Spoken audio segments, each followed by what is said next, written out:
Today I will teach you new topic. Topic is have to. Have to আমরা কোথায় ব্যবহার করব? Mainly আমাদের প্রথমে জানতে হবে have to আমরা কোথায় ব্যবহার করব।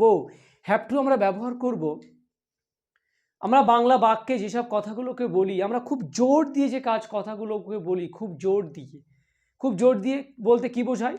যেমন আমাকে আজ স্কুলে যেতে হবেই, আমাকে আজ পড়তে হবেই। এই যে হবেই খুব স্ট্রংলি, খুব জোর দিয়ে যেগুলি তুমি বলছো, খুব জোর যে তোমাকে আসতেই হবে, আজকে আসতে হবে না, হবেই। তোমাকে আসতে হবে এটা আলাদা, আর তোমাকে আসতে হবেই এটা কিন্তু আলাদা। এই যে হবেই, তাকে আসতে হবেই, তোমাকে যেতে হবেই, এই যে ধরনের ক্ষেত্রে আমরা বাংলা বাক্য ইউজ করি। আমাকে পড়তে হবে, তোমাকে পড়তেই হবে, তোমাকে আসতেই হবে, তোমাকে লিখতেই হবে, তোমাকে বলতেই হবে। এই যে ধরনের কথাগুলো আমরা বলি, এই কথাগুলো আমরা বলতে গেলে ইংলিশে কিভাবে বলবো? ইংলিশে যখনই আমরা বলতে যাব তখন আমাদের হ্যাভ টুর প্রয়োজন হবে। এই হ্যাভ টুটা আমরা তখন ব্যবহার করব। ক্লিয়ার? তো মেনলি আমাদের জানতে হবে হ্যাভ টুটা আমরা ব্যবহার করব, কিন্তু হ্যাভ টুটা কীভাবে ব্যবহার করব, কি কোন কোন সাবজেক্ট থাকলে আমরা হ্যাভ টু ব্যবহার করব, এটা আমাদের প্রথমে জানতে হবে। প্রথমে আমাদের জানতে হবে সাবজেক্ট কি থাকলে আমরা হ্যাভ টু ব্যবহার করব। প্রথমে বলি, সাবজেক্ট যদি আই, উই, ইউ, দে বা অনেকজন থাকে, সাবজেক্ট যদি আই, ইউ, উই, দে বা অনেকজন থাকে, তাই সাবজেক্ট যদি আই, ইউ, উই, দে বা অনেকজন থাকে তাহলে আমরা হ্যাভ টু ব্যবহার করব। ক্লিয়ার? আর সাবজেক্ট যদি হি, শি, ইট বা একজন থাকে তাহলে হ্যাজ টু ব্যবহার করব। ওটা একটা আলাদা ক্লাস, ওটাও আমি শেখাবো, সমস্যা নেই। তো আজকে আমার কাজটা হবে হ্যাভ টু দিয়ে। হ্যাভ টুটা দিয়ে কিভাবে পুরো সেন্টেন্সটা তোমাকে বুঝিয়ে দেওয়া যায়, কোন কোন বাংলা বাক্যে কিভাবে ব্যবহার করব, সম্পূর্ণ ক্লিয়ার হয়ে যাবে। ভিডিওটা দেখতে থাকো। তো প্রথম একটা বাক্য বলি যে আমাকে পড়তেই হবে। আমাকে পড়তে হবে না, কিন্তু পড়তে হবে না বলি, পড়তে হবেই। তাহলে আমি যদি বলি আমাকে পড়তে হবে, তাহলে আই মানে কি? আমি। আই মানে কি? আমি। তাহলে আমাকে পড়তেই হবে, আই হ্যাভ টু কি?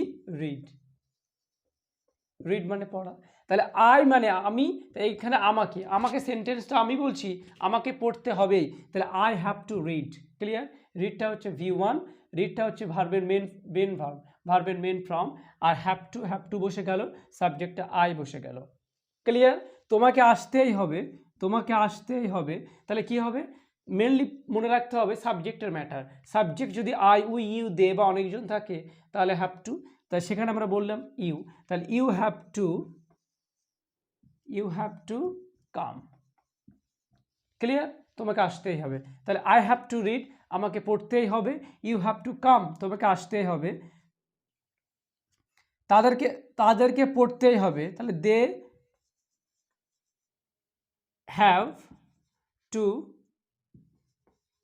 রিড, তাদেরকে পড়তেই হবে, they have to read. Clear? এই পর্যন্ত আশা করি বোঝাতে পেরেছি।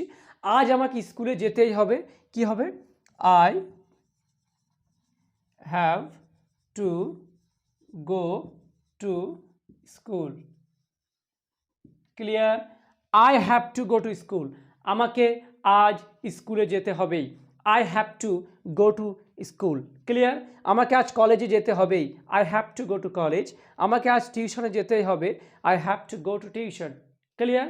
আমাকে আজ রান্না করতেই হবে, I have to cook today, আমাকে আজ রান্না করতে হবেই। তাহলে আমরা হ্যাভ টুটা সম্পূর্ণ বুঝে গেলাম। এবার আমরা বুঝবো নেগেটিভটা। নেগেটিভ যখন আমরা বলবো, কিভাবে বলবো? নেগেটিভ ব্যবহার করতে গেলে তোমাকে ডু নটের ব্যবহার করতে হবে। এখানে ডু নটের ব্যবহার করতে হবে।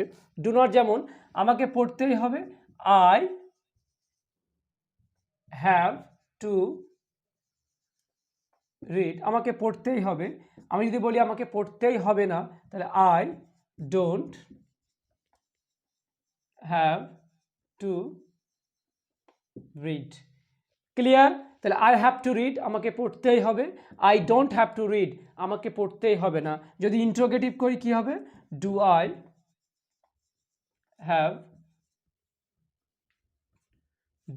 হ্যাভ টু রিড, আমাকে কি পড়তেই হবে। ইন্টারোগেটিভ হলো জিজ্ঞাসার চিহ্ন। ক্লিয়ার? তাহলে আই হ্যাভ টু রিড আমাকে পড়তেই হবে, I don't have to read আমাকে পড়তেই হবে না, do I have to read আমাকে কি পড়তেই হবে, আর don't I have to read আমাকে কি পড়তেই হবে না। ক্লিয়ার?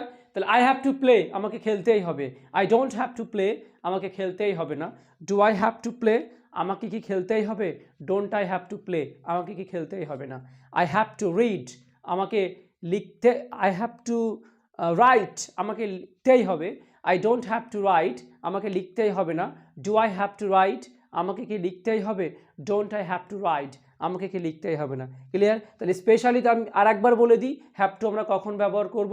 যেসব বাংলা বাক্যে আমরা বলি যেতেই হবে, স্ট্রংলিভাবে, খুব স্ট্রংলিভাবে যেগুলোকে আমরা বলি যেতেই হবে, পড়তেই হবে নয়, হবেই, হবেই, যেসব স্পেশালি যেসব বাংলা বাক্যে হবেই হবেই করি, সেই হবেই অর্থে আমরা হ্যাভ টু ব্যবহার করব। হ্যাভ টু কি সাবজেক্ট কি থাকলে ব্যবহার করব, আই, উই, ইউ, দে বা অনেকজন থাকলে আমরা হ্যাভ টু ব্যবহার করব। ওকে, তাহলে আজকে আমরা হ্যাভ টুর ক্লাসটা এখানে শেষ করছি। তোমরা আরও ভালো করে প্র্যাকটিস করো, তবেই তোমরা হ্যাভ টুর ক্লাসটা শিখে যাবে। আর শেখার পরে নিজে মুখে বলা প্র্যাকটিস করো, আর ভিডিওটা বন্ধুদের মধ্যে শেয়ার করে দাও, যে তোমার বন্ধুরা আরও বেশি করে শিখতে পারে, বলতে পারে, আমার খুব ভালো লাগবে। Thank you very much.